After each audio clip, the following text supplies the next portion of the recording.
Guess it's time for some rust removal again. Hello everyone, once again. The birds are singing, the trees are turning green. That means no more frostbite on our toes. Yeah. So we can finally film without having to have a bullet heater. And let's catch them up to where we left off. Go ahead. So it's been actually quite a while since we've made a video. The tracker's gone, as you probably could tell by the short, but that's not the focus of this video. It is on the 68 Mustang, which we haven't uploaded on in like, what, 3 months? Probably two. Two? We stopped on that because it was so cold out here, not being able to run the heater. I wasn't going to risk my toes anymore. So now that it's warm out, we just got to finish that little bit of rust that we needed to get attention to on the bottom. And then we can actually get the computer in it, put the engine transmission in it, tie that up with the drive shaft, start putting this thing together. All right, so we did about from the front end of the frame rails about to here. So we're just going to clean up from here back as far as we want.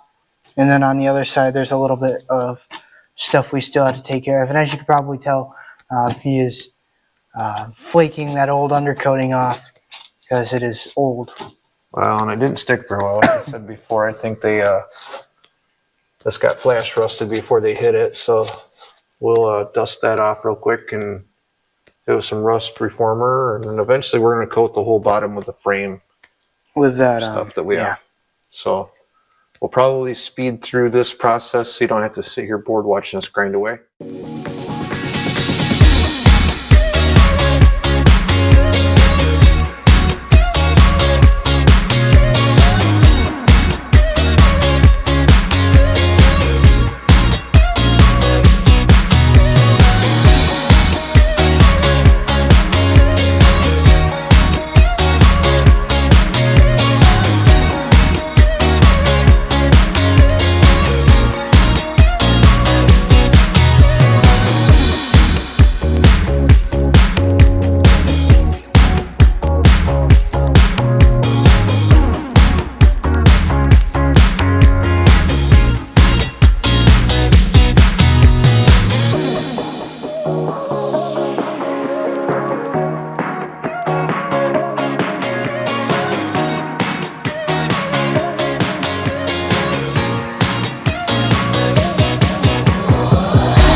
Alright, now that it is all pretty much cleaned up, you can wipe it off and then see what we have. Oh, maybe he's got it. Nope, okay. I'll show you here in a second, a little closer.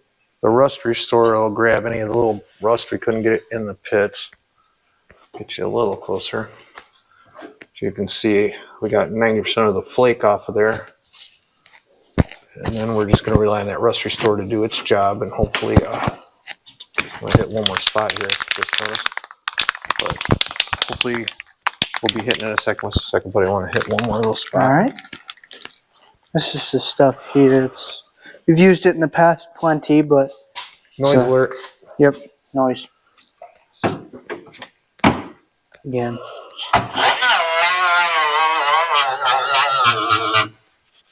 Gotta get that flaky stuff.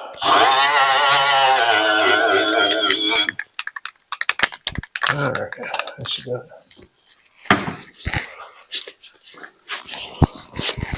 Shake it up good. Yep. There we go. Those cans you just pinch, buddy. Sure, you pinch. Oh. Yeah, let me get that light out of there so you don't spray it. Yeah.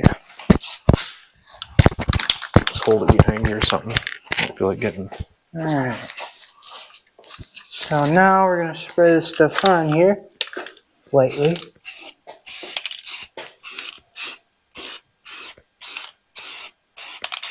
Because we also don't want to carry it over on the Mustang. Yeah. Like you're spraying in that direction, rather spray the other direction.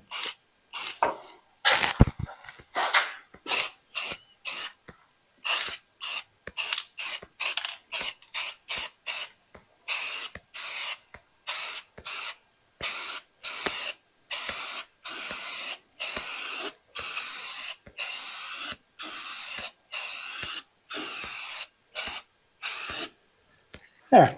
That's good. We're gonna call it good because if we're gonna spray any more of that when you get that car out here. That looks pretty good. Set that right back That's it. here. Get this stuff up underneath here.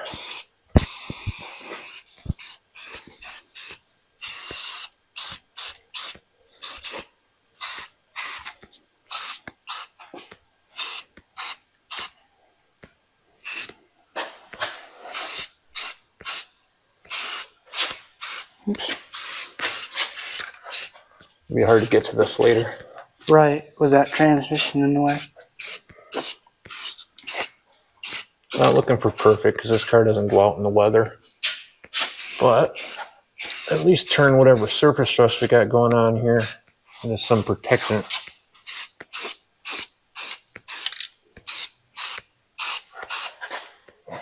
Alright, you want to pull the Mustang out. Yep, alright. I'm going to get the other car out of here because paint has a tendency to drift around in the air. We don't need that.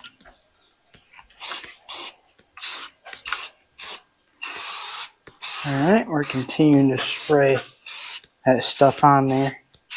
It's getting the surface rust that's a little harder to get to grind. That DIY rust removal. solid steel brake line that will rust eventually if we don't do something with it.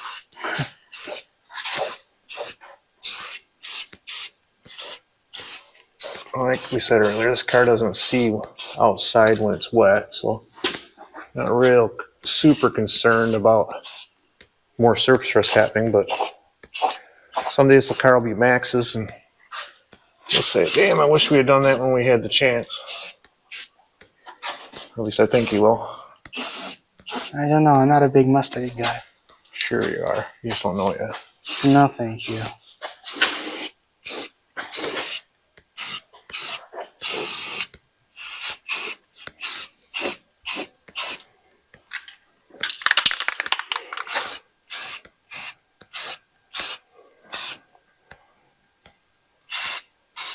Just little spots here and there. Yep.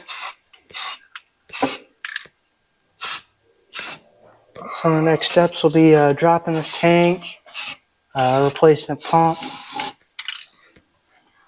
stuff like that. Because before this ran leaded fuel, and with that new 5.0, we'll be running unleaded regular. So that stuff won't exactly mix too well. That'll mix okay. But we're not going to have a catalytic converter on here, so it won't make that big of a difference. Alright, that's probably fine. good enough for now. Maybe someday you'll wish you did it more, but let's get those brake lines. That way they can rust in half on the half we can't paint. Yeah.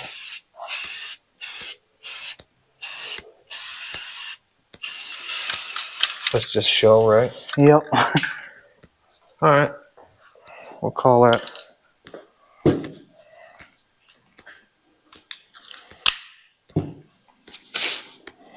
Yeah, this thing's looking pretty better. Pretty better. That's awesome. A little better? Oh, looks like you got that light with that spray. Uh-oh. Yeah, So, come on, it was dust by that point. All right, so here we have our brand new, I'm just joking, it's not brand new, but it is the 1988 Ford 5.0 engine harness and computer. Which we will be utilizing for the 5.0 that we took out of that convertible. So what we'll need to do is take some measurements, not the airplanes, but ones we'll take measure. Figure out where through the firewall we need to punch it so that we can use this grommet. So we need to measure that, figure out what size hole saw we need, and then we'll trim it so this will pop right in there and seal it to the firewall. Yep. Yeah. There's a lot of videos online about tearing these apart and cutting a bunch of stuff off of them. We're probably not going to go that direction. We're going to figure out which one's the power wire so we get power to the computer. We're going to leave the rest of it there. As it is. And whatever we can't find something like these go to the injectors. Wherever we can't find to plug in something, we're just going to tape off and cap off and tie it off to the side and leave it there. So yeah, on the convertible, that Mustang, this grommet was on the passenger side, and this computer was sitting upright like this on the passenger side kick panel. So that will just pop into here. It'll screw on, and then we'll run that through the firewall, and it'll hook up to the engine hopefully. Now this all goes to the injection system. Each one of these plugs are for injectors. This is what they call the salt and pepper shaker connector. I've seen videos where they cut all these wires, solder them all together to get rid of these connectors. The car ran when we took it out of there, so I don't know that we're going to need to do that. They don't look corroded or anything, so we'll probably just click them back together. Some of this stuff I recognize. Like I say, I'm not a big Ford guy. You guys can tell me if I'm wrong. Vacuum line? Yeah, it's a vacuum line. I believe that goes to the air conditioner. Yeah. Yep. The AC and the. 'Cause that's the spout connector. Yep. I know that. That actually might go to the distributor. Actually, Yeah, you're right. sorry. This might go to the air conditioner. And there's other various plugs that won't be utilized anymore. But we'll figure that out as we get it connected. I know some of this goes to like the temperature Throttle control body sensor. and Yeah, to the IAC, to the other components. There's a relay. position sensor. I think on this model, the relay for the fuel pump was under the seat, so we'll have to come up with one of those. That's probably a relay for the air conditioner, and we may be able to use that, like if it's not there's used for something another else. plug right here for a relay. It's not being used. That could have been for the convertible top, being that it's so close to Yep. the computer.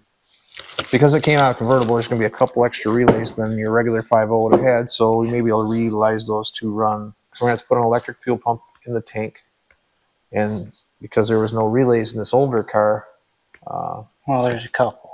well, I mean, they're not going to run that electric fuel pump. We have to replace the fuse panel too on the inside. I don't think there were any relays in there. Give me an example of a relay that you think it had. Turn signals.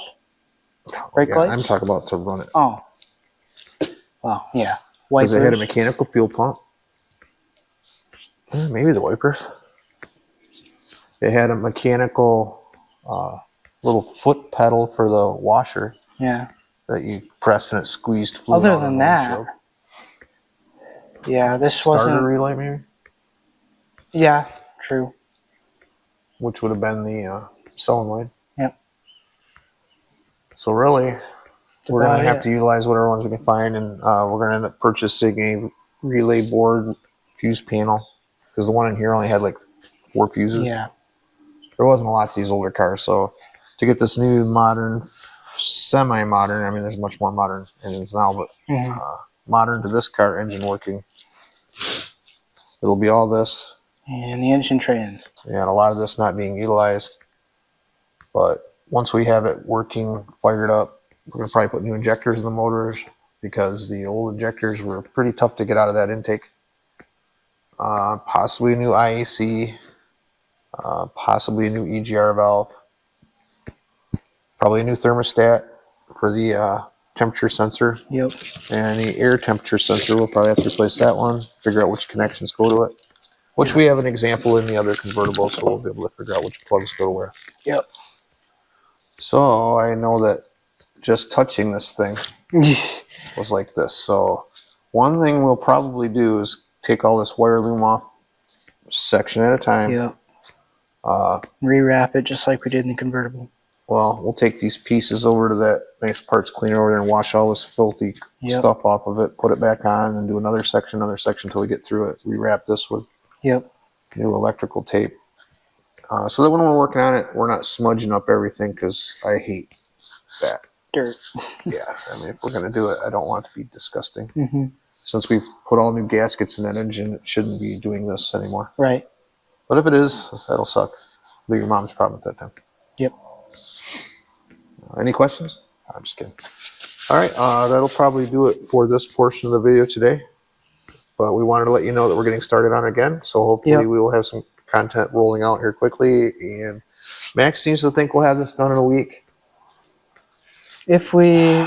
I'm guessing about... Summer's coming up. I'll be out of school, and all I have to worry about is my job. So. Then I'm guessing about 3, because we still have to order the fuel pump, some fuel lines. Which we can pick up at AutoZone. That relay board fuse panel. If we go with the in-tank fuel pump. Yeah. That could take a minute, because Holly makes one that'll go right in this tank. Yeah. But once we get the engine in, because we were waiting on getting that rust underneath covered up, we can actually slip the engine in. After you get this in. We just got to drill some holes. Yeah. Then we'll just be feeding it in. But we'll probably save you the torture watching us poke the hole and show you the after effect. Yeah. Because this obviously was on the outside. Yeah. Yep. All right, folks. See you in the next one. Yep. Thank you for watching. Like, subscribe, share to your friends. And if you have any questions for us to answer, put them down there in the comments. And we'll see you in the next video. We'll take advice too if it's good. Yeah.